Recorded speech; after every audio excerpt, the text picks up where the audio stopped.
ইনশাআল্লাহ। আমরা আজকের এই সমাবেশটাকে দীপ্ত কণ্ঠে জানিয়ে দিতে চাই, যারা বিরোধিতা করবে, হুমকি দিবে, ধমকি দিবে, ওনারা যে এলাকায় বসবাস করেন, আমরাও সেই এলাকায় বসবাস করি।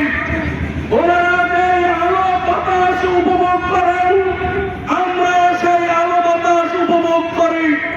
ওনাদের শরীরে যে রক্ত মাংস, আমাদের শরীরে তেমনি রক্ত মাংস রয়েছে।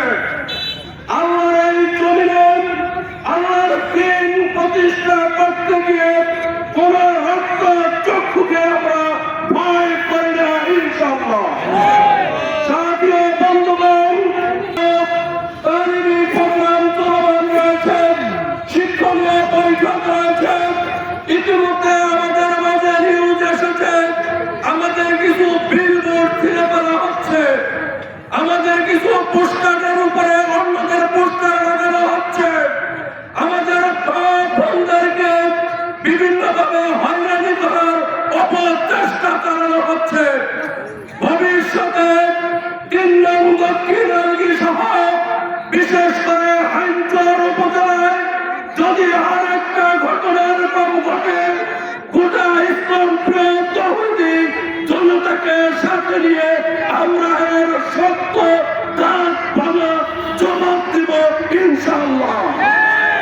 আপনারা সবাই কি রাজি আছেন?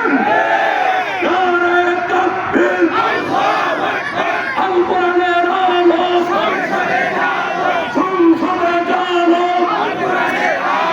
আল্লাহর আইন চাই, সত্য লোকের শাসন চাই, সত্য থেকে বারবার এইবার সাধারণ ভাইয়ের সালাম দিন, তারিখ পালায় ভোট দিন, হাইমচরের মাটি, জামাত ইসলামের মাটি। সাথীয় বন্ধুগণ, সবাইকে ধন্যবাদ এবং মোবারকবাদ জানিয়ে আমি আমার সংক্ষিপ্ত বক্তব্য এখানে শেষ করছি। আসসালামু আলাইকুম।